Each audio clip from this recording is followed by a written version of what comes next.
जिसका इंतजार वैश्विक तौर पर किया जा रहा था। और देखिए, ईरान को दी गई डेडलाइन के खत्म होने से 1.5 घंटे पहले ही अमेरिकी राष्ट्रपति ट्रंप ने एक बड़ा ऐलान कर दिया और 2 हफ्ते के लिए सीज फायर का यह ऐलान कर दिया गया है। अपने सोशल मीडिया अकाउंट ट्रूथ पर डोनाल्ड ट्रंप ने पोस्ट करके सीज फायर की यह जानकारी दी है, जिसमें उन्होंने कहा कि यह फैसला एक अहम शर्त इसके साथ जुड़ा हुआ है। उन्होंने यह भी कहा कि ईरान को फौरन पूरी तरह और सुरक्षित तरीके से होर्मुज स्ट्रेट खोलने पर सहमत होना होगा।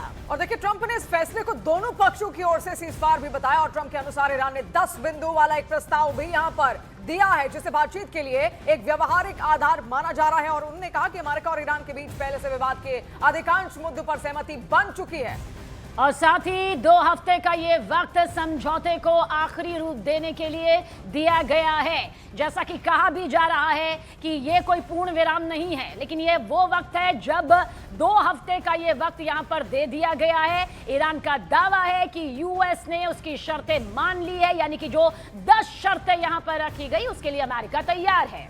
और देखिए, शुक्रवार से इस पर एक विस्तारित बातचीत भी यहां पर प्रस्तावित है, जहां पर ईरान और अमेरिका आसपास आमने सामने बैठकर ये पूरी बातचीत यहां पर करेंगे। और इसी बीच पाकिस्तान के प्रधानमंत्री से बातचीत के बाद आप देखिए, उन्होंने मुझसे कहा कि आज रात ईरान पर होने वाले हमले को रोक दिया जाए। ये ट्रंप का यहां पर कहना है। आगे वो ये भी कहते हैं कि इस शर्त पर ईरान तुरंत पूरी तरीके से और सुरक्षित तरीके से होर्मुज स्ट्रेट को खोल दे। तो देखिए, विनाशकारी हमले यहां पर हमने ईरान पर देखे, ईरान की तरफ से खौफनाक पलटवार भी देखा, लेकिन ये भी डोनाल्ड ट्रंप कह रहे हैं कि मैं 2 हफ्तों के लिए हमले और बमबारी रोकने के लिए तैयार हूं। ये दोनों तरफ से लागू होने वाला सीज फायर होगा। हम ऐसा इसलिए कर रहे हैं क्योंकि हम अपने सभी सैन्य लक्ष्य पहले ही हासिल कर चुके हैं। और देखिए, आगे वो ये भी कहते हैं कि ईरान के साथ लंबे समय की शांति के लिए समझौता काफी आगे हो चुका है। हमें ईरान की तरफ से 10 बिंदु का प्रस्ताव मिला है, जिस पर बातचीत हो सकती है। पहले के ज्यादातर विवादित मुद्दों पर अमेरिका और ईरान के बीच सहमति बन चुकी है। और साथ ही साथ ये भी कहा कि अब ये 2 हफ्ते का वक्त इस समझौते को पूरी तरह अंतिम रूप देने के लिए दिया जा रहा है। अमेरिका के राष्ट्रपति के तौर पर और मध्य पूर्व के देशों की तरफ से भी मुझे खुशी है कि इतना पुराना मुद्दा बस सुलझने के करीब है। धन्यवाद, ये डोनाल्ड ट्रंप की तरफ से सोशल प्लेटफॉर्म के जरिए कहा गया है। तो देखिए, एक बहुत बड़ा कारण यहां पर है जिस तरीके से ट्रंप पीछे हट रहे हैं, उसका कारण है मिड टर्म इलेक्शन। लेकिन आगे क्या होगा आप देखिए, ईरान ने सीज फायर की पुष्टि तो कर दी। ईरान के विदेश मंत्री अब्बास अरागची ने बाकायदा इसकी पुष्टि की है और साथ ही सीज फायर की पुष्टि यहां पर अरागची के जरिए कर दी गई है। उन्होंने कहा कि 2 हफ्ते के लिए सीज फायर पर सहमति बन चुकी है। 2 हफ्ते तक स्ट्रेट ऑफ होर्मुज से आवाजाही होगी और ये वैश्विक तौर पर देखिए बहुत बड़ी खबर है। और देखिए, 10 सूत्री प्रस्ताव पर यहां पर चर्चा की जाएगी और अमेरिका ने 10 सूत्री प्रस्ताव स्वीकार भी यहां पर कर लिया है। सबसे बड़ा मंथन इसी पर है, आखिर 10 सूत्री प्रस्ताव जो यहां पर रखा गया है ईरान की ओर से, इसमें कौन कौन सी बातें हैं। सबसे पहला तो देखिए, स्ट्रेट ऑफ होर्मुज का जिक्र इसमें हो सकता है। इसके अलावा सुरक्षा की मांग की जा सकती है ईरान की ओर से कि उसका कोई भी प्रॉक्सी यहां पर उस पर हमला नहीं करेगा। ऐसी बातें भी निकलकर सामने आ सकती है, लेकिन सहमति बनती है या फिर नहीं, आने वाला वक्त यहां पर बताएगा। और वहीं ईरान ने 2 हफ्ते के सीज फायर के प्रपोजल को, इस प्रस्ताव को कबूल कर लिया है। बताया जा रहा है कि ईरान के सुप्रीम लीडर मुस्तफा खमेनी ने भी इस सीज फायर को अपनी मंजूरी यहां पर दे दी है। और देखिए, इस्लामिक रिपब्लिक की सुप्रीम नेशनल सिक्योरिटी काउंसिल ने 2 हफ्ते के सीज फायर का जिक्र करते हुए एक बयान बाकायदा जारी किया। बयान में कहा गया है कि समझौते की डिटेल्स को फाइनल करने के लिए शुक्रवार से बातचीत शुरू होगी और इसका मकसद अमेरिका के साथ होने वाले समझौते की शर्तों को ज्यादा से ज्यादा 15 दिनों के अंदर अंतिम रूप यानी कि आखिरी रूप देना है।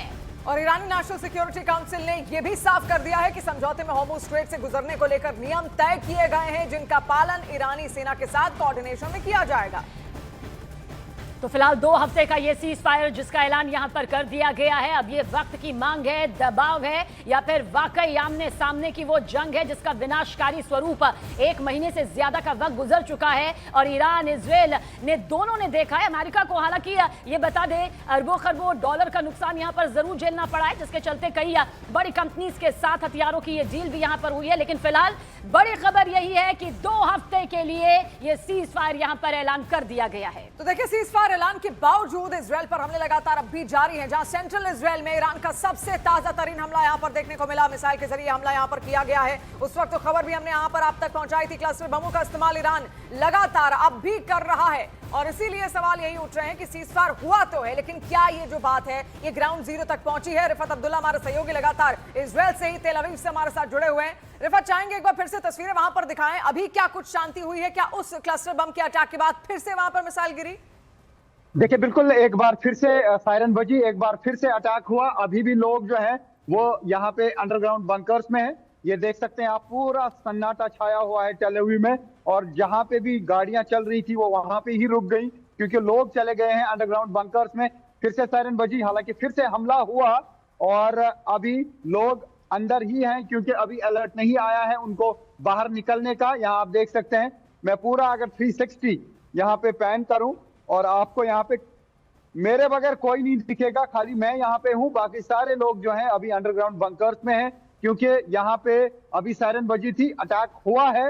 हालांकि धमाके जोरदार हुए, दूसरा अटैक था ये, एक के बाद एक। 2 अटैक तब से हुए हैं जब से सीज फायर अनाउंस किया गया है। और इसी बीच बताया जा रहा है कि 100 वेव्स जो हैं मिसाइल अटैक्स की वो अब ईरान ने पूरी की। रिफत हम हो सकता चाहेंगे, है और आप वापस हेलमेट में आप नजर आ रहे हैं, यानी कि वहां पर थोड़ा सा सुरक्षा का खतरा है। आप खुद को भी यहाँ पर महफूज रखिए और इस पर बड़ी चर्चा हम करेंगे। नीरज लगातार हमारे साथ है, शैलेंद्र वांगू हमारे साथ है, रिफत हमारे साथ लगातार इजरायल से एक अपडेट पहुंचा रहे हैं, और डिफेंस एक्सपर्ट AK सिवाज जी भी हमारे साथ यहाँ पर जुड़ गए। लेकिन शैलेंद्र, समझना चाहेंगे आपसे, जो 10 सूत्री मांगे यहाँ पर रखी गई होंगी ईरान की ओर से, क्या क्या होंगी? होर्मुज को लेकर होंगी, इसके अलावा और क्या मांग सकता है ईरान? देखिए, ईरान के लिए सबसे बड़ी अहम बात यह है कि एक तो उस पर जो सैंक्शंस लगे हो कई सालों से, जिसके चलते उसकी इकॉनमी एकदम डूब गई थी। जो दिसंबर के अंत में जो हमने प्रोटेस्ट देखे थे ईरान में, वो इसी वजह से थे कि सैंक्शंस के चलते वहाँ पे महंगाई ने काफ़ी ज़्यादा तबाही मचाई थी, बहुत ज़्यादा नुकसान वहाँ पर लोगों तक पहुँचा, खाने पीने की चीज़ें बहुत महंगी हो गई थी। तो एक तो सैंक्शंस, जो प्राइमरी सैंक्शंस है, जो सेकेंडरी सैंक्शंस है, उनको हटाया जाए, ये मुख्य मांग होगी। साथ ही साथ स्ट्रेट ऑफ हुर्मुज को लेकर भी ईरान ने कह दिया है कि यूएस ने माना है कि ये ईरान का क्षेत्र है, तो ऐसे में स्ट्रेट ऑफ हुर्मुज को लेकर भी चर्चा होगी। तीसरी सबसे अहम बात यह है कि एक तरफ जहां अमेरिका लगातार कहता आ रहा है कि Iran can not have a nuclear bomb, तो इसको लेकर भी यूरेनियम एनरिचमेंट को लेकर लगातार कहता रहा है कि हम पीसफुल पर्पसेस के लिए यूरेनियम यूज करना चाहते हैं, उसको लेकर भी ये 3 बड़ी मुख्य बातें, हालांकि 10 मांगे रखी गई हैं, पर ये 3 मुख्य बातें होंगी जिस पर आने वाले दिनों के अंदर चर्चा होगी इस्लामाबाद में, ताकि ये मांगे रखी जा सके। लेकिन वही अमेरिका की तरफ से भी 15 सूत्री जो प्रपोजल है वो रखा गया है, उस पर भी देखना होगा कि वो आखिर जो सहमति बनती है वो उन किन मुद्दों पर बनती है, क्योंकि ट्रंप ने साफ कर दिया है कि ईरान के पास में न्यूक्लियर बॉम्ब नहीं हो सकता, लेकिन न्यूक्लियर एनरिचमेंट को लेकर कोई सहमति बन पाती है या नहीं, ये देखना दिलचस्प होगा। और AK सिराज सर भी इस वक्त हमारे साथ मौजूद है। सर, आपसे यहां पर ये जानना चाहेंगे, हमने देखा कि ईरान, अमेरिका और इजरायल के बीच किस तरह से ये विनाशकारी युद्ध हुआ, लेकिन जिस सीज फायर को आप यहां पर 2 हफ्ते के लिए देख रहे हैं, उस पर आपकी दूरदर्शिता क्या कहती है, मौजूदा वक्त को लेकर भी या फिर इस 2 हफ्ते के बाद को लेकर भी? हाँ देखो, 2-3 बातें हैं इसमें, तो कोई शक नहीं, बहुत अच्छा हुआ। नहीं तो ये अगर लड़ाई होती, अगर सीज फायर नहीं होता, तो आप ये देखें दोनों तरफ से बहुत बड़े हमले होने थे, क्योंकि अमेरिका और इजराइल ने पूरे के पूरे ईरान के पावर प्लांट्स और ब्रिजेस के ऊपर हमला करना था, और ईरान ने पलटवार करना था मिडिल ईस्ट के अंदर जितने भी एनर्जी सेक्टर है और उसके डिसैलिनेशन पॉइंट। तो इसमें तो बहुत ज़्यादा विनाशकारी होता दोनों तरफ से, और ये पूरी वर्ल्ड की इकॉनमी को डगमगा जाता। और यही थोड़े से आशा थी कि कहीं ना कहीं हो सकता है सीज फायर हो, और मुझे लगता है कि एक बहुत ही अच्छी पहल हुई है। और ये जो 2 वीक का सीज फायर हुआ है, इसमें कोई ना कोई नतीजा निकलेगा, क्योंकि सबसे इम्पोर्टेंट जो सीज फायर है, ईरान ने मान लिया है कि स्टेट ऑफ हार्मुज को बिल्कुल खोल देंगे। ये मुझे लगता है ये गेम चेंजर हुआ है, जो अमेरिका की बहुत बड़ी डिमांड थी, क्योंकि नहीं तो ऐसा लग रहा था कि ईरान वही कर रहा है जो चाहता है, और अमेरिका का जो कंट्रोल बिल्कुल ख़त्म हो गया था। तो मुझे लगता है एक अच्छी पहल है। इसके अंदर जो 10 सूत्रीय प्रोग्राम और 2 सूत्रीय जो प्लान दिया है ईरान ने, उसके ऊपर बातचीत होगी। अमेरिका ने भी जो 15 पॉइंट प्लान दिया था उसके ऊपर ही, और 3 मुद्दे बहुत इंपॉर्टेंट हैं। एक तो कहीं ना कहीं ईरान जो है सिक्योरिटी गारंटी चाहता है कि अगर कोई भी सीज फायर परमानेंट हो तो आइंदा से कोई भी हमला ईरान पे ना हो। दूसरा जो इम्पोर्टेंट चीज़ होगा, इकोनॉमिक सैंक्शन। ये सच्चाई है, ईरान के ऊपर सबसे ज़्यादा वर्ल्ड में इकोनॉमिक सैंक्शन लगी हैं, जिससे उसकी पूरी इकॉनमी डगमगा गई है। और तीसरा कहीं ना कहीं जो इनरिचमेंट है यूरेनियम, इसमें कोई शक नहीं कि उसके ऊपर भी बात होगी कि हो सकता है कि IAEA के इंस्पेक्शन के बाद ये तय हो कि ये जो ईरान है ओनली 2% से तक इनरिच कर सके, जो कि सिविल पर्पज के लिए, उसके ऊपर भी बातचीत होगी। मगर सच्चाई यह है कि पूरे वर्ल्ड के अंदर जो एक सोच विचार हो रहा था कि अगर लड़ाई छिड़ती है बहुत ज़ोरों से और दोनों के तरफ से हमले होते हैं पावर प्लांट्स और स्पेशली एनर्जी सेक्टर पे, वो बहुत विनाशकारी हो सकता था, वो टला है। और मुझे लगता है कि 2 वीक्स के अंदर कोई ना कोई अच्छा नतीजा निकलेगा। उसकी 2 वजह है क्योंकि ईरान की तरफ से भी जहां जो फॉरेन मिनिस्टर अब्बास आरागाची वो भी काफ़ी मॉडरेट हैं, और इसी प्रकार से जो उनके प्रेसिडेंट हैं मसूद पिजेस्कियान वो भी फॉरवर्ड लुकिंग हैं, वो चाहते हैं कि कोई ना कोई सोल्यूशन निकले। इसी प्रकार से अमेरिका को भी लगने लगा है कि अभी समय आ गया है कि बातचीत हो, क्योंकि और कोई नतीजा निकल नहीं सकता है अगर प्रेशर में ईरान नहीं आएगा। ईरान अभी तक लड़ा है और ईरान आगे भी लड़ सकता है। तो मुझे लगता है कि जब से अमेरिका ने अपना जो सेकंड पायलट कुछ लेके आए हैं ईरान से, उस मोराल हाई था डोनाल्ड ट्रंप का, वो इसी मोराल हाई पे ही लड़ाई को ख़त्म करना चाहते हैं। तो ओवरऑल पूरे वर्ल्ड के लिए बहुत अच्छी न्यूज़ है, और दोनों इन 2 वीक्स में काफ़ी हद तक नतीजे पहुंचेंगे। पर स्टेट ऑफ हार्मुज मुझे लगता है अमेरिका बिल्कुल नहीं मानेगा कि कोई कंट्रोल हो ईरान का, क्योंकि अगर आप स्टेट ऑफ हार्मुज को कंट्रोल करने देते हैं ईरान से, तो फिर वर्ल्ड के अंदर हर देश अपनी जगह, ये इंटरनेशनल वाटर है, ये यूएन क्लॉज जो अगर देखें United Nation convention for law of sea है 1982 का, उसका सिग्नेटरी है ईरान। हाँ, मैं मानता हूं उसने रेटिफाई नहीं किया, क्योंकि ये जो 33 किलोमीटर का स्टेट ऑफ हार्मुज है, आपका जो इलाका 12.5 माइल तक ही है, उसके बाद आपका नहीं है, ये इंटरनेशनल वाटर है। ओमान दूसरा सवाल ये है कि कब तक आखिर ये जो सीज फायर है ये बरकरार रह सकता है। यहाँ पर नीरज लगातार हमारे साथ जुड़े हुए। नीरज, इस वक्त क्योंकि सीज फायर हो गया है, अब होगी बातचीत के दौरान कमांडिंग पोजीशन में कौन आपको दिख रहा है? क्योंकि ईरान झुकेगा तो नहीं, क्योंकि वो खुल्लम खुल्ला यहाँ पर खेल रहा है, उस पर किसी तरीके का कोई दबाव नहीं है। के सिवाजी भी वही बात कह रहे हैं, अमेरिका पर दबाव है मिड टर्म इलेक्शन का, इसके अलावा अरब नेशंस का, इजराइल पर दबाव है अमेरिका का, क्योंकि अगर अमेरिका थोड़ा पीछे हटेगा तो कहीं ना कहीं, क्योंकि दोस्त हैं दोनों एक साथ काम कर रहे हैं, तो इजराइल भी पीछे हटेगा। कौन इस वक्त कमांडिंग पोजीशन में आपको दिख रहा है?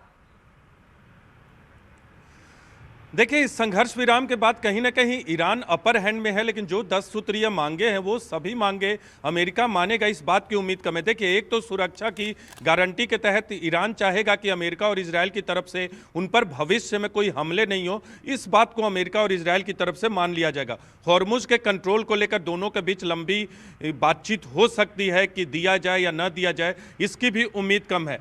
यूरेनियम एनरिचमेंट, जो कि सिविलियन यूरेनियम एनरिचमेंट की बात है, उसके लिए अमेरिका राजी हो सकता है, क्योंकि न्यूक्लियर के लिए तो अमेरिका हो या दूसरे देश हो वो राजी नहीं होंगे। एक महत्वपूर्ण बात है जो कि प्राइमरी और सेकेंडरी दोनों सैंक्शन हटाने पर हो सकता है अमेरिका आंशिक तौर पे राजी हो जाए। एक और महत्वपूर्ण मांग है 10 मांगों में ईरान की तरफ से कि जो युद्ध अभी हाल में हुआ है, जो युद्ध अभी चल रहा था, उसका मुआवजा ईरान को अमेरिका की तरफ से दिया जाए। क्या मुआवजे के लिए अमेरिका पहुंचेंगे आपके पास, दोबारा से रुख करेंगे। कर्नल दानवीर भी इस वक्त हमारे साथ मौजूद हैं। कर्नल दानवीर, क्योंकि शुरुआत से लेकर ही ये पूरी बातचीत आपके साथ यहां पर रही है, आप इसे क्या मानते हैं? किसकी हार हुई, किसकी जीत हुई, या फिर आपको लगता है कि ना किसी की हार ना किसी की जीत? अभी तो महायुद्ध जिसमें ये ठहराव नजर आया है, बहुत सी पिक्चर अभी आनी बाकी है। देखिए, इसमें युद्ध विराम कब तक ठहरेगा, कब तक रुका रहेगा, इसके ऊपर कुछ कहा नहीं जा सकता है, क्योंकि इतिहास गवाह है कि युद्ध विराम इस तरीके से ज्यादा चलते नहीं हैं। ये युद्ध विराम जो है कोर्जन के तहत हुआ है, अमेरिका के बहुत भारी दबाव के चलते ये युद्ध विराम माना गया है। ये स्थितियां जो हैं ये किसी भी हालत में ईरान के लिए अनुकूल नहीं लगती, और अगर मेरा आकलन माने और मेरा जो समझ है उसके हिसाब से देखें तो यहाँ पर अमेरिका का पलड़ा बहुत भारी लग रहा है, और ईरान काफी कमजोर स्थिति में है। ईरान के ऊपर बहुत भारी दबाव था, लोग न्यूक्लियर वॉर की भी बात कर रहे थे। अमेरिका की तरफ से बहुत ही सीरियस थ्रेट दिया गया था, और उस थ्रेट के बाद ये सीज फायर आया है। तो इसका मतलब है कि ईरान ने सबसे पहले पलकें झपकी हैं, और अगर ऐसा है तो किस हद तक ईरान मानेगा और किस हद तक अमेरिका उसको मनवाने के लिए लेके जाएगा। बेशक बहुत बड़ा सवाल है कर्नल दानवीर, आप लगातार हमारे साथ बने रहिए, इसको लेकर हम और चर्चा यहाँ पर करेंगे, लेकिन एक छोटा सा ब्रेक यहाँ पर लेते हैं।